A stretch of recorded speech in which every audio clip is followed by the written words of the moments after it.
Boys and God, buddy. All right, quick video. You know what I'm saying? When it comes to the Dustana houses, not even just the Dustana houses, really astrology.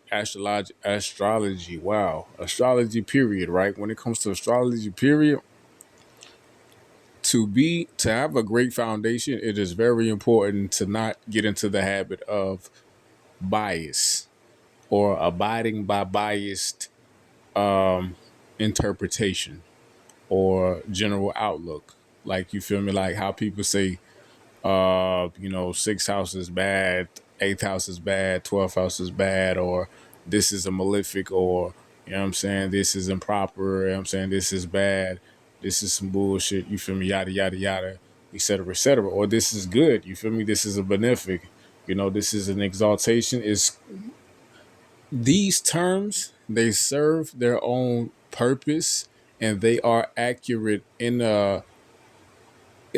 shit.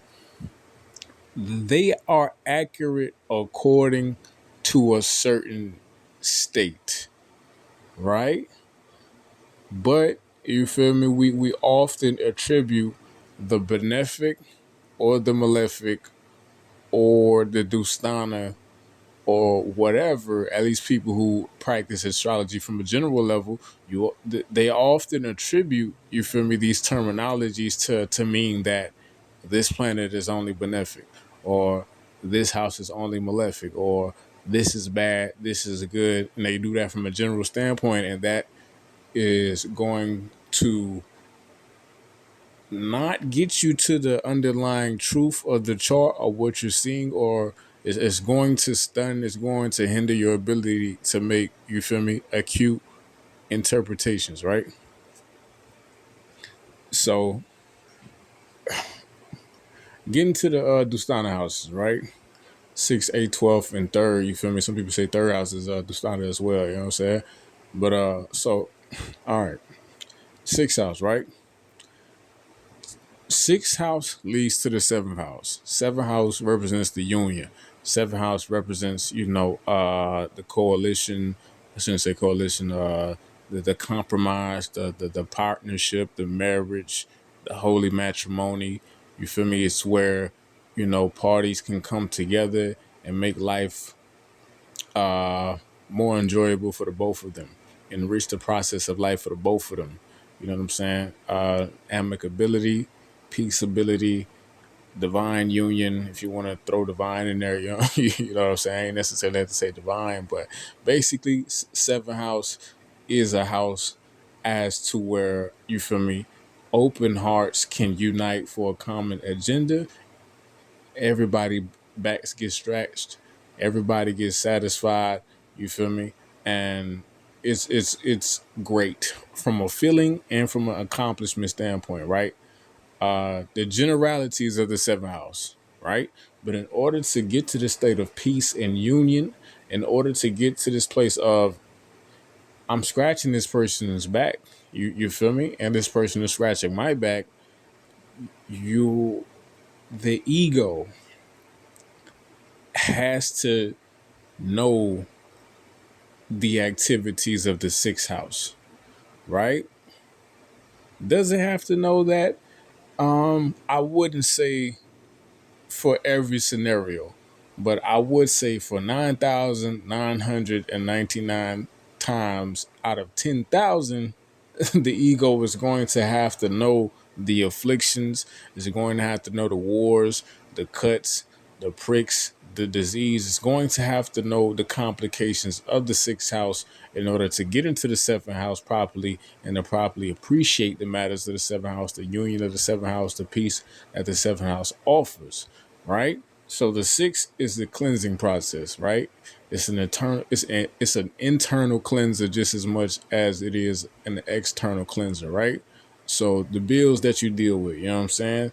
The legal issues, the debts, right? Also the diseases that you have to keep at bay, the medicines or the medications that you have to take in order to keep your health at par, the exercises that you have to do in order to, you feel me, prevent yourself from getting to a certain weight or whatever the fuck, right? taxes. What else? I already said litigation issue, uh, health issues, uh, enemies. You feel me? People who just coming after you or trying to take something from you, just trying to get you in a bad, complicated situation or whatever. That which causes your personality, the in the fuck, what's the word I'm looking for? The aberrations within your personality that causes your human ego mechanism to falter, that causes issues within the environment, that causes, you know what I'm saying, certain deficiencies or insecurities within itself or whatever. Uh, those things and what you have to do on a daily basis to overcome those things. The sixth house, it represents like a subconscious pattern that you pretty much have to fight. Third and sixth that you have to correct. You feel me? It's like you have to rewrite a new record. You feel me? It was a record that went in the wrong direction. It's something that you have to really rewrite in order to overcome it. It's like a dip. You feel me? If you got $5,000, $10,000 worth of debt, you know what I'm saying?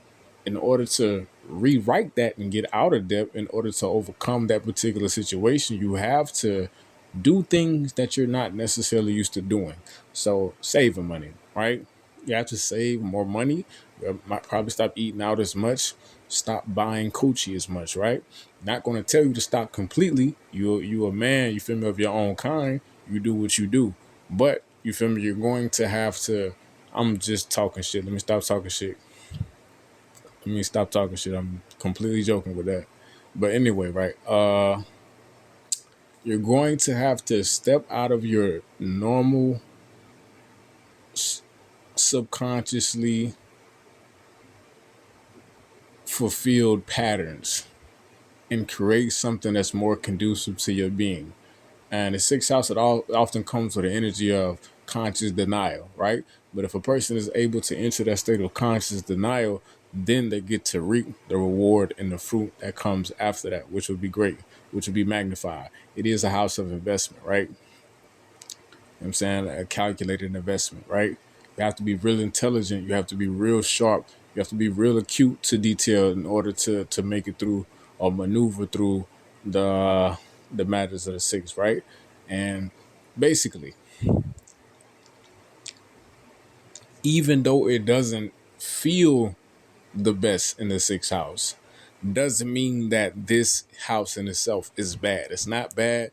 It's not good. It's just a house with a code and a program. Once it's executed, it's going to fulfill actually whatever you put into the house. You know what I'm saying? That's all it's going to fulfill. You feel me? It's going to fulfill whatever the conscious will, which is beyond the birth chart, propels it to fulfill. Right? It's not a bad house in itself. It's not a good house within itself. It's like medicine. Just because this medicine is bitter or this medicine is tart or is pungent, I don't like the way it tastes or smell or whatever, you feel me? It doesn't mean that the medicine itself is bad or ineffective or the medicine is going to kill you. That's not the point, or that's not at all the truth, right? The medicine can be bitter, but the bitter can be exactly what is needed in order to purge the parasites, in order to purge, the microbials or, you feel me, certain bacterias or bullshit within the body that's not supposed to be there. You feel me? Clean it out of your gut. Now you can think clearly. You feel me? Now your perception is sharper. You feel me? Now your ability, your computing power of your brain, you feel me, is more present, more apparent. Less brain fog. You feel me? You have more energy throughout the day. You know what I'm saying? Different faculties start to awaken or whatever within you.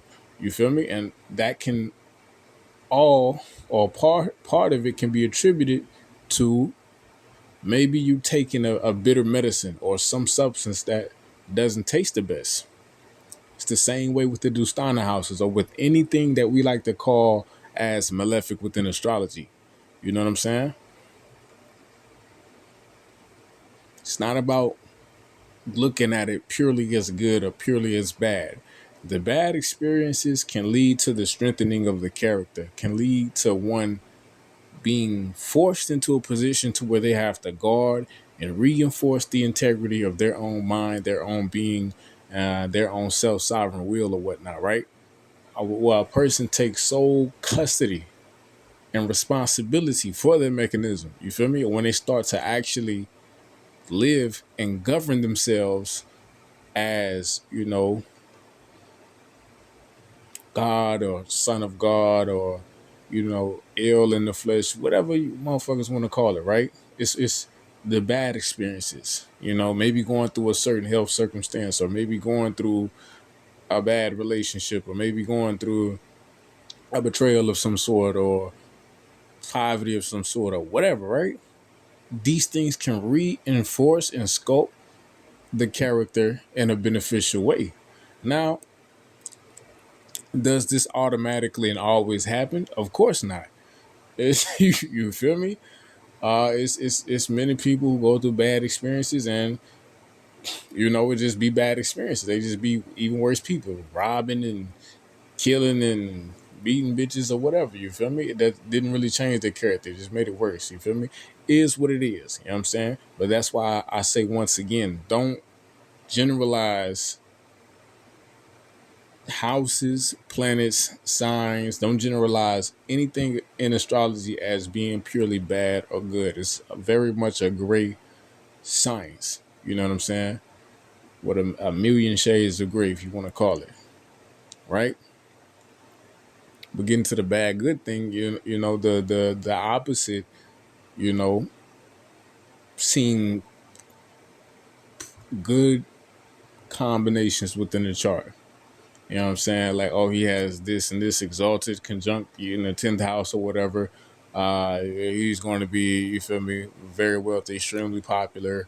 Or, you know what I'm saying? Gonna fuck all the bitches and all this extra shit, right? And it's like, just because he can go through good experiences or obtain good material gains or whatever, doesn't mean this is necessarily going to be truly good and truly beneficial to the soul underlying the flesh, right? So you can't say this. You know what I'm saying? The good experiences can lead a person to loosen up on the maintenance of that person. You feel me? The integrity of that person. You know what I'm saying? The can corrode the willpower. It can corrode the ability to give effort in a proper direction. You feel me? They can become spoiled. They can pretty much feel like, you know what I'm saying, this life is my shit. Everything is supposed to fall at my disposal, at my feet or whatever. You know what I'm saying? I'm entitled. I ain't gotta do shit for shit. It's all me. They can develop a mentality like that and, degrade their punya. It's often said in the scriptures, people attain swarga or people attain, different dimensions in heaven, and they pretty much exhaust their good karmas, then they got to go back to earth. You know what I'm saying? Because while they was up there, they probably wasn't doing the required cleansings, the required disciplines to go even higher. They just got there, they enjoyed the fruits, they got too comfortable, and now I got to fall back down and, experience, pain, experience discipline, experience prison-like situations on the earth.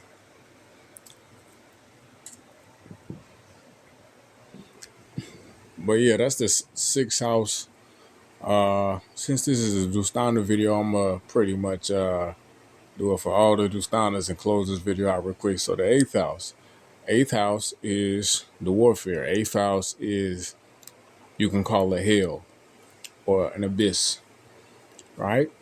Primordial chaos, if you want to call it. Deep-seated impulses, traumatic impulses, emotional intensity, overwhelming, things that start to get brought up in the personality, but might most likely they're due to past life abuses or past life situations. And it's pretty much just trauma that's clogging the system up or whatnot. Eighth, eighth a lot of the time speaks to potentialities for insanity, schizophrenia, It's always this conspiracy motherfuckers or the people who be in, deep into spirituality, or you feel me, spiritual warfare, shit like that or whatever.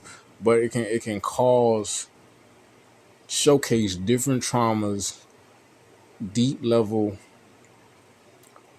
psychological attacks, whether it just be by the self and what you've experienced in former lifetimes or within this lifetime, or whether it's actual motherfuckers that's out for you. You know what I'm saying? But the eighth is pretty much, being it's really forcing the person to change, clean the act up. And it's not at all easy, you know what I'm saying? I got my eighth floor with the South Node or whatever, so you feel me? I definitely ain't talking no shit about nobody who come across this, but it's definitely not easy. Uh, it's a process of understanding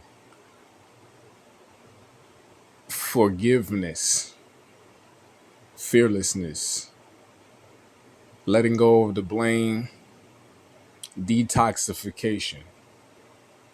What are the elements that you no longer need in order to sustain or maintain your mechanism? Eighth is often a place to where you have to be willing to face death and be fearless in that willingness, right? But either way, right? I just listed a couple factors of the eighth. I'm pretty sure I've missed some. I'm just talking off the head right now. Freestyling, haven't written anything down for this video, but eighth prepares one for the ninth. Ninth is where you step into the higher self or seek to reunite with your cosmic identity, right? It's where you're convicted in letting go of the lower base animal instinctual desire processes or whatever, you know what I'm saying, the traumas, the different bindings, the different forms of hell, entrapments, and all this extra shit, yada yada yada, etc., that have been experienced, you know uh on the earth or whatever, and you're genuinely seeking to be that sage, that prophet, that yogi, that Buddha, that whatever, you feel me? Like you're genuinely convicted and your heart is binded to the pursuit of the ultimate God state or whatever that may be in your mind, right? That's the ninth house. You've given up and you've renounced, you know what I'm saying, the darkness, for lack of a better word. You know what I'm saying? Or the war. You feel me? And you're on a straight and narrow path to understanding the truth, self-realization, enlightenment, yada yada yada, all that, etc., etc. That's the knife. You feel me? So this is why the blessings come out of the knife. It's due to the wisdom that is obtained and discovered within a knife. Once you understand, you feel me? Oh, your thoughts, or you feel me, what you generate in your own mind is going to be what you experience, right? Then you can stop blaming a devil, or you can stop blaming Jews, or you can stop blaming Talib Kweli, right? Then you can stop blaming outside forces and take responsibility for you feel me, the adversities that you feel like are haunting you from fucking uh Talib Kweli, right? Because Talib Kweli is the fucking devil, right? And that's the thing about the eighth house too. It always feels like somebody else or something else. The eighth house kind of feels like you're dealing with the devil, but it's not that you're dealing with anything external. It's really that you're just dealing with deep-seated past expressions. Or you can feel like you damn near the devil yourself in the eighth sometimes. But so yeah, getting to it. Eighth, and the deep level investigation, the diving into the deep rabbit holes, the deep pits, the deep occult engagements, factors, yada yada yada, etc., etc. Diving into that deeply and in encountering things that might be extremely traumatic to the person, or that might bring a great deal of misery to the person, yada yada yada. All these different deep emotions, whatever, right? In the eighth, prepare the person, whether in this lifetime or the next, to be on the path of the ninth, the path of the blessings through the wisdom, the path for the sage, the path of the yogi, the path of the one who is uniting his mind, the one whose mind is in steadfast integrity, right? So, eighth feels bad, seems bad. It's actually a great detox. Actually, if a person is able to manage the eighth properly, they pretty much shit a lot of karma out of their system, which is great. You know what I'm saying? But yeah, the eighth it's not so bad, and it can also lead to its own blessings or its own mega payouts. In regards to money or good situations, cities, and things of this nature happen, great gifts, yada yada yada, et cetera, right? So that's how the eighth can aid or translate into the ninth, and this is why the experiences of the eighth aren't to be seen as completely negative. And the twelfth is one like it. I know it's a Dusthanas, but the 12th to me is really more of a benefic house than the 11th house itself. The 11th house, Parashara attributes the 11th house to be an evil house or to be a quote unquote malefic house, if you want to call it. And I understand why. You know what I'm saying? Like, though, like it's the house of great desire, your highest desire. And the desire is what often leads the personality to pretty much get it get entrenched within a situation till they realize, damn, you feel me? I ain't even want to go down this path in the first place, or that path, or whatever the fuck they go through, or whatever, right? They realize that shit often too late. You feel me? You just left with a bunch of gifts or attained desires and overinflated ego, or but a fucked up humbling process as well at the end of that 11th attainment or whatever. But 12th house, right? 12th house is where you don't have to do any effort. You merely just have to let go. 12th house is hard. It's difficult because there are experiences that are going to challenge you to release or let go the last little bit of trinkets that's keeping you tied to your identity, that's keeping you tied to your identity, which might be tied to a relationship, which might be tied to an environment, which might be tied to a job occupation, which might be tied to a health circumstance, whatever, right? 12 is really compelling you to, it's pretty much like a baby getting thrown off a cliff. That's probably the wrong analogy or whatever. Or more so like a person getting thrown into the ocean, right? All you have to do, let go of the fear, relax. You'll float. You good. And you can enjoy the cool water on a hot sunny day, and you know what I'm saying, just float on the waves and shit gonna be fine. Everything gonna be all right. But that's very much difficult to do when the constant thought is water. Can't swim. I'm nigger. Nigger, no swim. No swim, nigger. You know what I'm saying? So when the constant thought process is I'm being threatened, right? It's an instinctual thing to panic. It's an instinctual thing to try to grab or try to fight or try to maintain some type of hold onto the reality, try to maintain some type of root, some type of anchor, some type of foundation into what you know as self, what you know as, the Quante Jamar Ellis, whatever the fuck your name is, right? But the 12th, it comes to cleanse all that. It comes to drown all that, release all that. You feel me? And it's to show you that you are not that. The 12th is like washing a cat.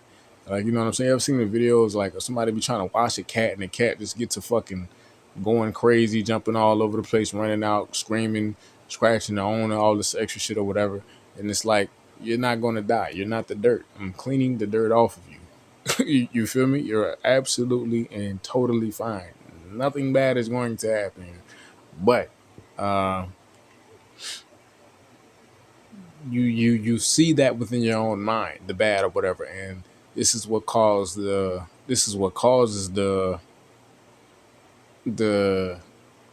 intensity in the 12th, which can often feel more intense than the 8th. 12th is the house where you have to have a lot of faith, extreme amount of faith, extreme amount of faith in God, and willingness to die if it needs to be.